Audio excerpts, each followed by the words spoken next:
So it sounds like you have a 6-month-old. You have some questions about letting her cry it out or sleep training. And before you do any kind of sleep training or teaching your baby how to self-soothe, it's a good idea to talk to the pediatrician. Make sure that any nighttime feedings aren't necessary at this point based on their growth in the past, and that they don't have any medical problems that would make it so that they need to be attended to throughout the night. If the pediatrician says that all is well, your specific question was how long is it okay to let her cry before you go in and soothe her? And this is totally 100% up to you.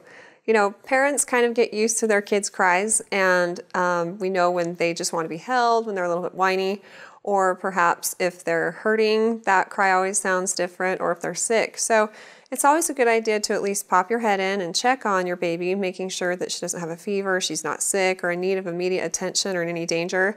Like one time I was having a conversation with my pediatrician about this very thing, and he said, you know, I teach people how to cry it out all the time with their kids, and he had a baby who was crying, and he kept telling his wife, no, don't go get her, and then she's finally like, no, I'm going in. Her baby had a raging fever.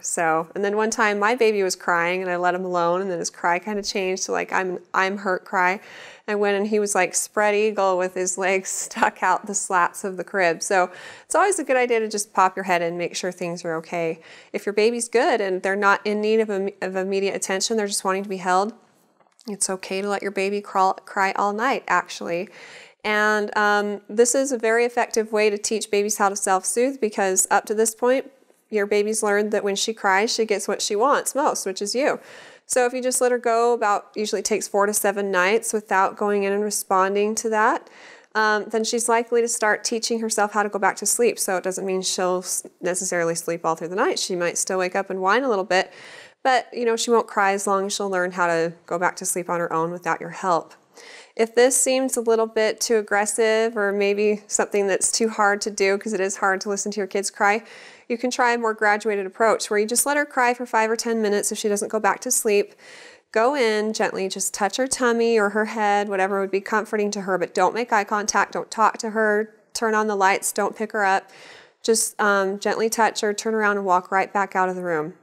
And if she continues to cry, let her cry for about 20 minutes and then go in and do the same thing. And if she's still crying, go in 40 minutes later and do the same thing. And again, after a few nights of trying this, maybe 1 to 2 weeks, she will learn to go back to sleep on her own. I hope that these tips help for you, and if you have any other questions for me, feel free to ask them on our Facebook page and recommend us to your friends and family too.